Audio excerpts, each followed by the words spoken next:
Assalamualaikum warahmatullahi wabarakatuh. Untuk kultur kepada anaknya Zulfikar, santri yang sudah hafiz 30 juz. Ananda Zulfikar adalah anak daripada saudara kita Riu atau cucu daripada ayahanda Haji Sudiman atau ibunda kita Hajah Mastiah. Untuk itu marilah kami persilakan ananda atau cucu anda daripada Bapak Haji Sudiman dan Bibi Mastiah kepada Zulfikar untuk menyampaikan kulturnya. Demikian, assalamualaikum warahmatullahi wabarakatuh. Assalamualaikum warahmatullahi wabarakatuh. Nahmadu wa nusalli ala rasulil karim wa ala alihi wa ashabihi wa atba'ihi wa hamalatil dini qaim. Hadirin jamaah besar At-Taubah yang dimuliakan oleh Allah Subhanahu wa taala. Lagi dan lagi kita ucapkan puji dan syukur kehadirat Allah Subhanahu wa taala yang telah menggerakkan hati kita untuk berkumpul di masjid besar ini untuk mengerjakan sholat isya berjamaah, dan sebentar lagi insya Allah akan dilanjutkan dengan sholat tarawih berjamaah. Dan tidak lupa juga kita ucapkan salawat serta salam kepada junjungan kita, manusia yang paling mulia, yaitu baginda Rasulullah Sallallahu Alaihi Wasallam, yang telah membawa kita dari zaman yang gelap gulita menuju zaman yang terang benderang. Dan juga karena perjuangan dakwah beliau lah hingga agama Islam dapat dikenal di negeri Indonesia ini, dan kita semua sama-sama dapat merasakan nikmatnya Islam dan iman. Wabil khusus saya ucapkan terima kasih kepada seluruh staf-staf masjid, staf pengurus-pengurus masjid yang tidak bisa saya sebutkan satu persatu namanya, dan juga terima kasih kepada seluruh jamaah Masjid Besar At-Taubah yang telah menyediakan tempat untuk saya pada malam hari ini.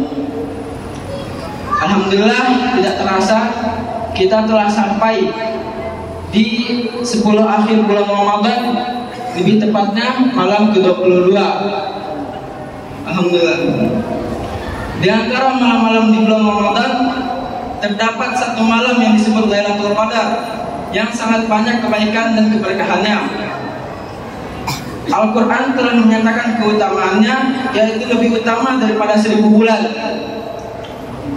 1000 bulan sama dengan 83 tahun 4 bulan. Betapa beruntungnya orang yang memperoleh kesempatan beribadah dengan sungguh-sungguh pada malam itu, karena berarti ia telah mendapatkan pahala beribadah selama lebih dari 83 tahun 4 bulan. Kata lebih maksudnya lebih baik dari 1000 bulan tanpa kita ketahui berapa bulan lebihnya.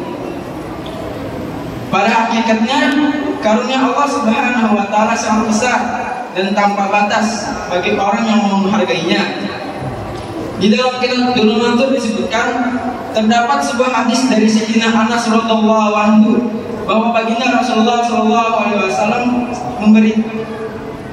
bersabda, Allah Subhanahu wa taala memberi Lailatul Qadar kepada umatku, dan Lailatul Qadar ini tidak pernah diberikan kepada umat-umat yang terdahulu. Hadirin jamaah Masjid Besar At-Taubah yang dimuliakan Allah Subhanahu wa taala, terdapat beberapa riwayat mengenai sebab-sebab dikaruniakannya Lailatul Qadar. Menurut beberapa hadis, di antara sebabnya adalah sebagai berikut.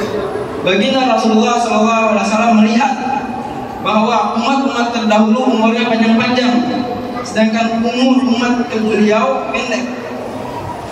Beliau pun merasa sedih karena mustahil umatnya menandingi amal ibadah umat-umat yang terdahulu. Oleh sebab itu, Allah Subhanahu wa taala dengan kasih sayangnya yang tidak terhingga mengaruniakan Lailatul Qadar kepada umat ini. Hal itu bermakna bahwa apabila ada seseorang yang memperoleh kesempatan beribadah pada malam Lailatul Qadar 10 kali saja, maka akan mendapat pahala ibadah selama 833 tahun 4 bulan kurang lebihnya. Keutamaan malam Lailatul Qadar sebenarnya sudah dijelaskan oleh Allah Subhanahu wa taala dalam Al-Qur'an surah Al-Qadar tanpa harus meninggalkan hadis tentang Lailatul Qadar. Sebenarnya mencukupi. Namun karena banyak hadis yang menyebutkan fadilahnya, berikut ini saya akan menyebutkan beberapa di antaranya.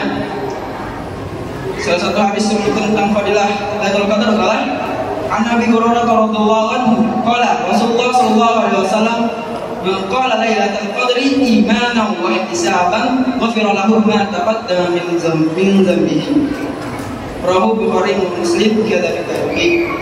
Yang artinya dari Abu Hurairah radhiyallahu anhu, baginda Rasulullah sallallahu alaihi wasallam bersabda, barang siapa berdiri untuk beribadah pada malam Lailatul Qadar disertai dengan iman dan ihtisab, yaitu berharap untuk memperoleh pahala, maka diampuni dosa-dosanya yang telah lalu. Hadis Al-Bukhari, Muslim dari kitab At-Targhib. Faedahnya dari hadis ini, maksud berdiri di sini adalah sholat, juga mengikuti bentuk ibadah yang lain seperti zikir, tilawah dan sebagainya. Kata-kata ihtisab, mengharap pahala, maksudnya agar niat seseorang ikhlas dan jauh dari buruknya niat dan riya. Seseorang hendaknya berdiri tawadhu di hadapan Allah Subhanahu wa taala semata-mata mengharap ridho dan pahalanya. Menurut Imam Khattabi rahimahullah alaihi, maksud ihtisab adalah agar seseorang benar-benar meyakini janji Allah Subhanahu wa taala lalu berdiri di hadapannya dengan senang hati, tidak menganggapnya sebagai beban. Jika seseorang berkeinginan dan berkeyakinan kuat untuk mendapatkan pahala yang besar, maka ia akan mudah menahan kesusahan dalam beribadah. Itulah sebabnya mengapa para muqarrabin merasa ingin meningkatkan dan memperbanyak ibadah mereka. Dan bagaimana cara untuk mencari malam Lailatul Qadar itu juga ada hadisnya yang telah disebutkan dalam hadis. Yang salah satu di situ adalah Aisyah radhiyallahu anha qala Rasulullah sallallahu alaihi wasallam taharrau lailatul qadri fil witri min al-ashr awakhiri min Ramadan. Rawahu Bukhari kadzalika Mishkat. Yang artinya dari Sayyidatina Aisyah radhiyallahu anha, baginda Rasulullah sallallahu alaihi wasallam bersabda, carilah malam Lailatul Qadar pada malam-malam ganjil dari 10 malam akhir bulan Ramadan. Hadis surat Bukhari dalam kitab Mishkat. Hadirin yang dimuliakan oleh Allah Subhanahu wa taala, faedah dari hadis ini adalah cara untuk mencari malam Lailatul Qadar di antara 10 malam terakhir bulan Ramadan. Menurut jumhur ulama, 10 hari terakhir dimulai dari malam yang ke-21. Dengan perhitungan ini, sesuai dengan hadis di atas, hendaknya seseorang mencari malam Lailatul Qadar pada malam ke-21, 23, 25, 27 dan juga 29. Meskipun bulan Ramadan sendiri terdiri dari 29 hari, tetap inilah yang dinamakan 10 hari terakhir. Tetapi Syekh Ibnu Hazm rahimahullah alaihi berpendapat lain, yakni lafaz asyrah dalam hadis di atas maksudnya 10. Berarti perhitungan di atas benar jika bulan Ramadan terdiri dari 30 hari. Akan tetapi jika bulan Ramadan terdiri dari 29 hari, maka 10 hari terakhir dimulai dari malam ke-20. Menurut perhitungan ini, maka malam ganjil adalah malam ke-20, 22, 24, 26 dan 28. Para ulama telah bersepakat bahwa ketika mencari malam Lailatul Qadar, baginda Rasulullah SAW beritikaf mulai dari malam ke-21 bulan Ramadan. Berdasarkan hal ini, pendapat kebanyakan ulama yang menyatakan bahwa malam Lailatul Qadar terjadi pada malam ganjil yang dimulai dari malam ke-21. Itulah pendapat yang lebih kuat. Walaupun ada kemungkinan malam Lailatul Qadar terjadi pada malam yang lainnya. Kedua pendapat ini bisa diamalkan jika mulai malam ke-20 sampai malam Idul Fitri digunakan hanya untuk beribadah penuh konsentrasi untuk memperoleh malam Lailatul Qadar. 10 atau 11 malam beribadah tidaklah berat jika dibanding dengan besarnya pahala yang dijadikan oleh Allah Subhanahu wa taala. Amin. Allah Mungkin saja yang bisa saya sampaikan, ada benar dari Allah Subhanahu wa taala dan ada benarnya itu datang dari kebodohan saya sendiri. Karena saya juga masih dalam tahap belajar. Akhir kata wabillahi taufiq wal hidayah. Wassalamualaikum warahmatullahi wabarakatuh.